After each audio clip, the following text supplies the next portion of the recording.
1 mole of CH4 இப்படி CH4 கொடுத்துருக்காங்க, CS2 கொடுத்துருக்காங்க, H2S கொடுத்துருக்காங்க, H2 கொடுத்துருக்காங்க. இது எல்லாத்தையும் மிக்ஸ் பண்ணுறாங்க ஒரு கண்டெய்னரில்.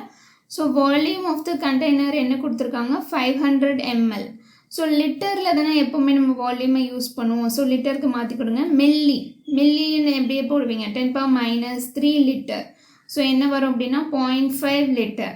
ஸோ 0.5 லிட்டர் என்னன்னு நீங்கள் எழுதிக்கலாம்னா 1.2 லிட்டர். ஓகேவா? கேல்குலேஷன் போடுறதுக்கு நம்மளுக்கு இந்த மாதிரி இப்படி இருந்தால் ஈஸியாக இருக்கும் டெசிமலை விட, அதனால 1/2ன்னு எடுத்திருக்கேன். ஓகேவா? ஸோ இப்போது இதுக்குள்ளே கே வேல்யூவும் கொடுத்துட்டாங்க. கே வேல்யூ என்ன கொடுத்துருக்காங்க, 4 × 10⁻². Mole square litre -2. K value என்னது, ஈக்குவலிபிரியம் கான்ஸ்டன்ட். இப்போ நம்ம என்ன இந்த பர்டிகுலர் ஈக்குவேஷனில் கண்டுபிடிப்போம்னா Q value. So Q value என்ன அப்படின்னு கண்டுபிடிச்சிட்டோன்னா in which direction will the reaction proceedங்கிறது நம்ம கண்டுபிடிச்சிடலாம் தானே. ஸோ Q வேல்யூ வந்து என்னன்னு கண்டுபிடிக்கணும், அதுதான் நம்மளோட கோல். நம்ம எல்லாமே கொடுத்துருக்காங்க, எவ்வளோ மோல்ஸ் இருக்குது, எல்லாத்தையும் சேர்த்து மிக்ஸ் பண்ண சில ஒரு ரியாக்ஷன் ஃபார்ம் ஆகும்ல, அதை வச்சு நம்ம Q வேல்யூ கண்டுபிடிப்போம். ஓகேவா? ஸோ Q வேல்யூ வச்சு எப்படி கண்டுபிடிப்போங்கிறத இப்போ பார்க்க போகிறோம். ஓகே, ஃபஸ்ட்டு Qனா என்னது, ப்ராடக்ட்ஸ் டிவைடட் பை ரியாக்டன்ட். கேயும் ப்ராடக்ட் டிவைடட் பை ரியாக்டன்ட் தான். பட் Qனா என்னதுன்னா நாட் அட் ஈக்குவலிபிரியம். ஓகேவா? நாட் அட் ஈக்குவலிபிரியமில் உள்ள கான்சன்ட்ரேஷன்லாம் கிடையாது. பட் கேனா என்னது, அட் ஈக்குவலிபிரியம். அப்போ தான் நம்ம கே யூஸ் பண்ணுவோம். ஓகேவா? ஸோ இப்போ ஃபஸ்ட்டு ஈக்குவேஷன் எழுதுவோமா. CH4 ஈக்குவேஷன் தான் ரொம்ப important. CH4 is reacting with H2S and it is giving CS2 plus H2. So எது வந்து ரியாக்டன்ட் எது வந்து ப்ராடக்ட், இந்த கொஸ்டினில் ரியாக்டன்ட் எது ப்ராடக்ட் எதெல்லாம் கொடுக்கல. ஓகேவா? ஸோ அது வந்து நீங்கள் ரியாக்ஷன் கரெக்டாக தெரிஞ்சுக்கணும். அப்புறமா பேலன்ஸ் பண்ணுங்கள் ஈக்குவேஷனை. ஸோ பேலன்ஸ் பண்ணச்சில் இங்கே 2 சல்ஃபர் இருக்கிறதுனால 2 போடுறேன். அதுக்கப்புறமா இதில் 4 போடுமா, ஏன்னா வந்து 8 ஹைட்ரஜன் இந்த சைடு இருக்குது. இந்த சைடும் நீங்கள் கவுண்ட் பண்ணி பார்த்தீங்கன்னா 8 ஹைட்ரஜன் இருக்கும். இப்போ இதுக்கு Q நீங்கள் எப்படி எழுதுவீங்க, ப்ராடக்ட் டிவைடட் பை ரியாக்டன்ட் தானே. ப்ராடக்ட் என்னது, CS2 கான்சன்ட்ரேஷன், அதுக்கப்புறமா H2 concentration the whole power 4, அதுக்கப்புறமா H2S concentration the whole power square, அதுக்கப்புறமா CH4. ஓகேவா? இது எல்லாமே நம்மளுக்கு கேஸில் தான் இருக்கும். ஸோ எல்லாமே இன்க்ளூட் ஆகும். ஓகேவா? எல்லாமே gaseous. So everything is included.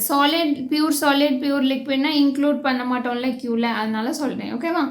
இப்போ நம்ம வந்து எல்லாத்துக்குள்ளே கான்சன்ட்ரேஷனை கண்டுபிடிச்சா தானே Q கண்டுபிடிக்க முடியும். நம்மளுக்கு கொஸ்டினில் கான்சன்ட்ரேஷன் கொடுக்கல, மோல்ஸ் கொடுத்துருக்காங்க.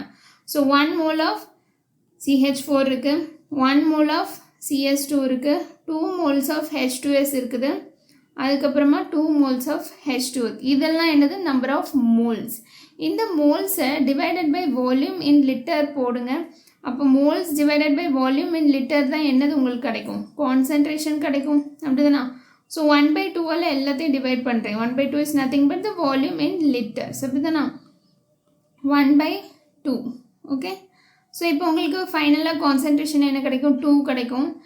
1/2 மேலே போச்சில் 2/1 போகலை. இதில் 4 கிடைக்கும், இதில் வந்து 2 கிடைக்கும், இதில் 4 கிடைக்கும். ஓகேவா? ஸோ இதுதான் concentration. It is not in equilibrium. நல்லா தெரிஞ்சுக்கோங்க. இப்போ நம்ம எடுத்திருக்கிறது நாட் இன் ஈக்குவலிபிரியம். ஈக்குவலிபிரியமில் இருக்குன்னா நம்ம டிஃப்ரெண்ட்டாக தானே போடுவோம். இனிஷியல் எவ்வளோ இருக்குது, அப்புறம் எவ்வளோ டிசோஷியேட் ஆகிருக்கு, அந்த மாதிரிலாம் நம்ம யூஸ் பண்ணுவோம், ஞாபகம் இருக்கா? ஸோ அந்த மாதிரி இப்போ initially A number of moles இருக்குது, அப்புறம் A-X, இந்த சைடு X, இப்படி தானே போடுவோம். அதுதான் ஈக்குவலிபிரியம். ஓகேவா?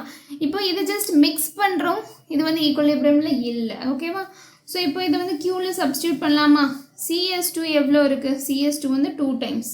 ஸோ 2 டைம்ஸ் போட்டாச்சு. H2 எவ்வளோ இருக்குது, 4 டைம்ஸ். ஸோ 4 டைம்ஸ் இருக்கலாம். ஸோ 4 × 4 × 4 × 4.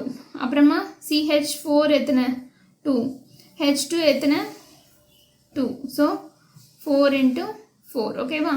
ஸோ நீங்கள் எல்லாத்தையும் கேன்சல் பண்ணிவிட்டு மிச்சம் என்ன இருக்குது, 4 4s are 16. ஓகேவா? ஸோ இப்போ நம்மளுக்கு Q வேல்யூ என்னது, Q வேல்யூ வந்து 16 அண்ட் K வேல்யூ என்னது ஆல்ரெடி வச்சுருக்கோம். அப்படின்னா 4 × 10⁻².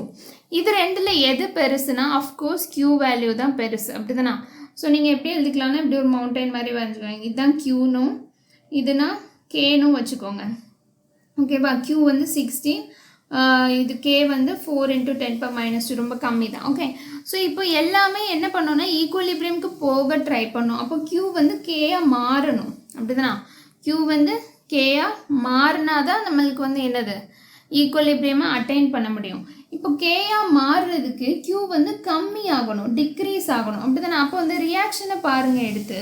இப்போ Q வந்து எனக்கு டிக்ரீஸ் ஆகணும் அப்படின்னா என்னது டிக்ரீஸ் ஆகணும்? இந்த CS2 டிக்ரீஸ் ஆகணும், H2 டிக்ரீஸ் ஆகும், இதெல்லாம் டிக்ரீஸ் ஆகணும்ல. பேசிக்லி இந்த ப்ராடக்ட்ஸ் வந்து டிக்ரீஸ் ஆகணும். இப்போ ப்ராடக்ட்ஸ் வந்து டிக்ரீஸ் ஆச்சுன்னா Q வேல்யூ டிக்ரீஸ் ஆகும், அப்போ அது ஈக்குவலிபிரியம்க்கு போக முடியும். ஓகேவா? ஸோ இப்போ ப்ராடக்ட் டிக்ரீஸ் ஆகணும்னா இது ப்ராடக்ட் வந்து எனக்கு கம்மி ஆகணும். அப்போ வந்து ரிவர்ஸ் ரியாக்ஷன் தானே நல்லா நடக்கும், அப்படிதானா?